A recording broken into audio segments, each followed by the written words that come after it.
Good afternoon. I'm Victoria Marshall with the latest news from the Washington Watch News Desk. Today, President Joe Biden announced his plan to offer amnesty to 500,000 illegal immigrants who are married to U.S. citizens. Under the proposed rule, 500,000 illegal aliens and 50,000 people under 21 years old whose parent is married to a U.S. citizen will be able to apply for permanent legal status. Here's what Senate Majority Leader Chuck Schumer had to say about it earlier today. Today, President Biden is announcing the most significant relief program for immigrants since DACA, expanding protection for hundreds of thousands of undocumented spouses of U.S. citizens. They are not documented, but they are married to a U.S. citizen. I applaud President Biden for today's truly significant announcement. It's going to help keep hundreds of thousands of families together. The new amnesty program comes on the 12th anniversary of former President Barack Obama's Deferred Action for Childhood Arrivals, otherwise known as DACA program, which has allowed close to 1 million illegal migrants to avoid deportation from the United States. According to a report by Breitbart News, federal records published during the Trump administration showed that as of October 2019, 68,000 illegal aliens with prior arrest records, including murder, rape, kidnapping, and sex abuse, were able to apply for and be granted into DACA. Today, in commemoration of DACA's 12th anniversary, President Biden called on Congress to pass amnesty for DACA recipients and reward them with green cards and eventually American citizenship. And in other Biden administration news, the White House is claiming that viral videos showing President Biden freezing up are fake and part of a right-wing disinformation plot. The videos in question, one at a Democratic Party fundraiser and another at the G7 conference in Italy, show President Biden freezing up and staring blankly, and then having to be led off the stage by former President Obama or back to the group by Italian Prime Minister Giorgia Meloni. Despite clear video evidence, the Biden White House is claiming the videos have been manipulated. They are cheap fakes video. They are done in bad faith, and some of your news organization have been very clear, have stressed that these the right-wing critics of the president have a credibility problem because of the fact checkers have repeatedly caught them pushing misinformation, disinformation. And in economic news, a report by the Wall Street Journal highlights that rent prices are rising this year. Rents in several Northeast and Midwest cities, such as Washington, D.C. and Kansas City, Missouri, are rising as home prices skyrocket, forcing renters to stay where they are. The median rent for new U.S. leases as of May 2024 is $1,400. Last year, rent increases were held back due to a historic surplus of new apartments. But in recent months, apartments aren't losing as many residents as they used to, causing rent prices to increase. Federal Reserve Chairman Jerome Powell last week said that the best thing we can do for the housing market is to bring inflation down so that we can bring rates down. And finally, looking forward to the 2024 election, President Biden is facing a significant decline in support among black voters in the swing states of Michigan and Pennsylvania. According to a USA Today Suffolk University poll, 76% of those surveyed in Michigan and Pennsylvania said they voted for Biden in 2020, but now only 56% in Michigan and 54% in Pennsylvania say they support him now, a 20% decline. Black voters' top reasons for their discontent with Biden was his poor job performance, followed by worries with his age and mental fitness. In contrast, former President Donald Trump is making gains with black voters in both states.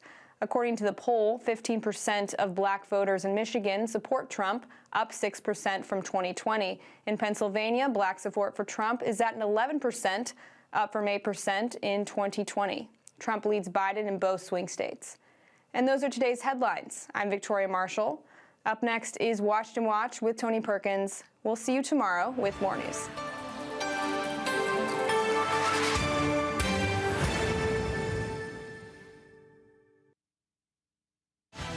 From the heart of our nation's capital in Washington, D.C., bringing compelling interviews, insightful analysis, taking you beyond the headlines and sound bites into conversations with our nation's leaders and newsmakers, all from a biblical worldview. Washington Watch with Tony Perkins starts now. Today I'm announcing a common sense fix to streamline the process for obtaining legal status for immigrants married to American citizens who lived here for a long time. Welcome to this Tuesday edition of Washington Watch. I'm your host, Tony Perkins, and that was President Joe Biden this afternoon announcing an election year amnesty program that will provide a pathway to citizenship for hundreds of thousands of illegal immigrants. South Carolina Congressman Ralph Norman joins me later. And speaking of illegal immigration, the open southern border, combined with the resurgence of terrorist groups like Al-Qaeda and ISIS, have those charged with keeping America safe sounding the alarm. What's important about these reports and what we're seeing, especially in conjunction with Director Wray's public statements that we are at the highest level of a possible terrorist threat, that the administration's policies have absolutely directly related to threats to Americans. These are no longer speculative, no longer hypothetical. That was Congressman Mike Turner, chairman of the House Permanent Select Committee on Intelligence this past Sunday on Face the Nation. We'll explore that threat with Todd Bensman, Senior National Security Fellow at the Center for Immigration Studies. Yesterday, the U.S. Surgeon General, Dr. Vivek Murthy, called on Congress to require warning labels on social media platforms because of their effect on young people. My message to Congress is that we have to act with urgency. The most important thing we've got to do is make social media safer with safety standards. But we also have to warn parents and kids about the harms, and that is where a warning label comes in. That was Surgeon General Murthy on CBS News yesterday. Studies have shown that social media platforms have designed algorithms to trigger addictive behavior. Dr. Tim Clinton, president of the American Association of Christian Counselors, joins us in just a moment. And did social media contagion play a role in the tragic shooting at a Christian school in Nashville last year, where 28-year-old Audrey Hale killed 6 people, including 3 children? Hale was a female identifying as a male. Now, the contributing factors to last year's shooting have remained largely hidden from the public, as officials, including the FBI, have blocked the release of the murderer's diary or manifesto. We're going to talk with John Lott, president of Crime Prevention Research Center, later here on Washington Watch. All of that and a bit more on this edition of Washington Watch. You know, for more than 40 years, the Family Research Council has been defending faith on the front lines of public policy and the culture here in Washington, D.C. and across the nation. And as we reach the end of our fiscal year, we must raise $5 million to ensure that we are well-resourced to defend the faith in 2024 and beyond. And thanks to generous friends of FRC, your gift will be matched dollar for dollar so that you can have twice the impact. But remember, this match is only available until June the 30th. So to partner with the Family Research Council in defending the faith, simply text the word DEFEND to 67742. That's DEFEND to 67742. As I mentioned yesterday in an op-ed for the New York Times, U.S. Surgeon General Dr. Vivek Murthy said that social media companies should be required to display mental health warnings about the use of their platforms. Now, such a warning would require congressional action, and it would serve as both a reminder to parents and teenagers that social media use has not been proven safe and can actually have mental health consequences. Now, the warnings would be very similar to those now required on cigarette boxes. Given the growing body of research that has uncovered the intentionally addictive nature of social media platforms, should Congress consider such a move?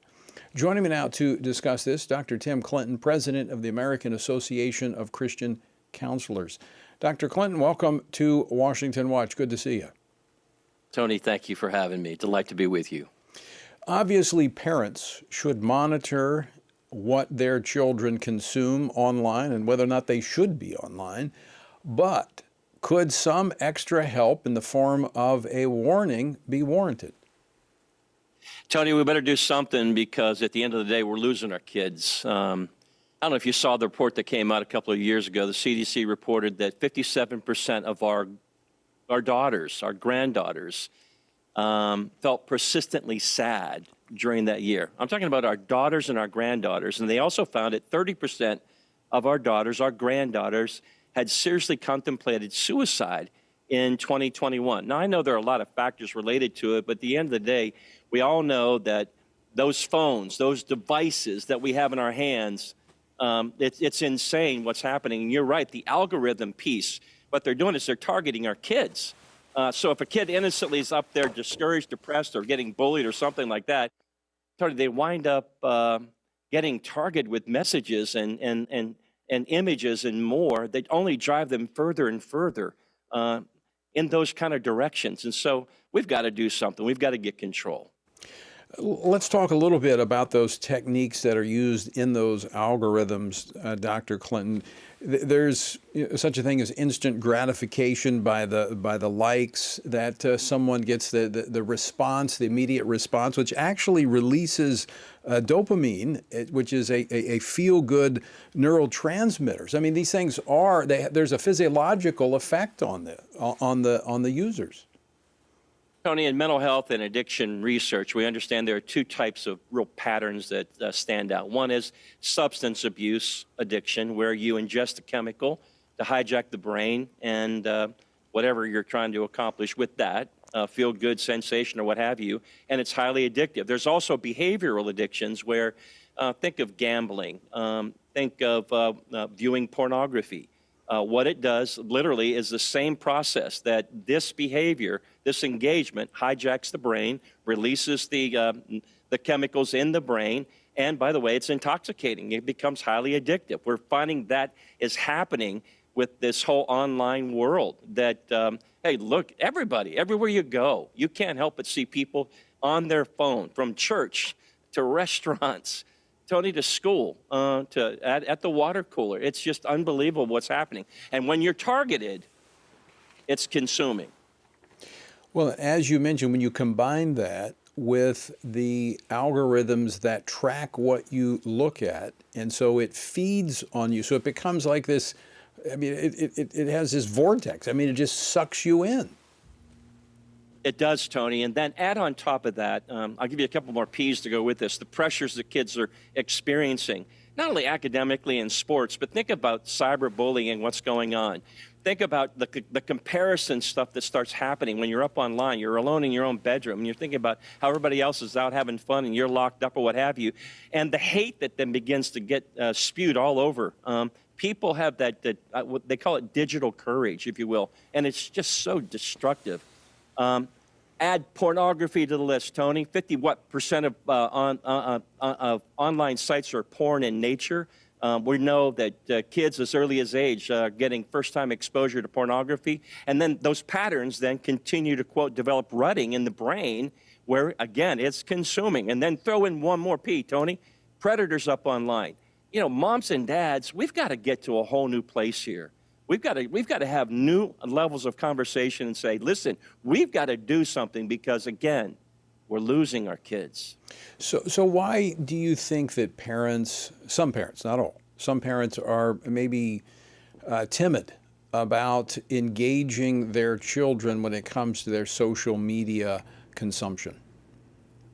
You know, Tony, two things come to my mind. One is it's pretty easy just to let the kids have the phone, or to let the kids go do their own thing. You're tired, you're exhausted, the pace, the pressure, the pain of modern day life is chewing everybody up, and everybody's out of control, and so you kind of let people drift away.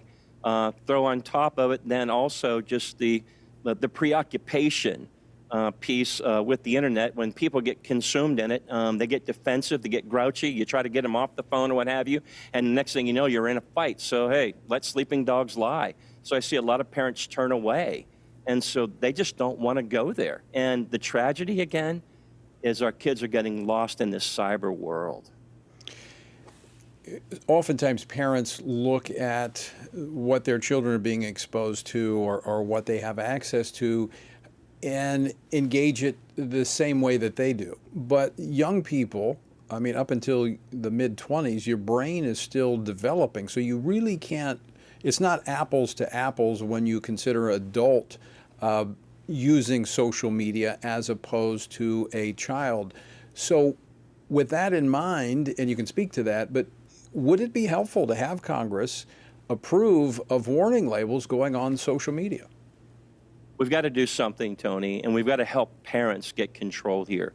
Again, the pattern piece here, what it does is it just, again, hijacks the brain and consumes people to a place where that release to let go, you just have to keep doing the same behavior over and over again to create the same desired effect. So, hey, let's be honest. There's a lot of stuff online that's fun. You get up on there, you're gaming, having fun, you're scrolling through videos, etc.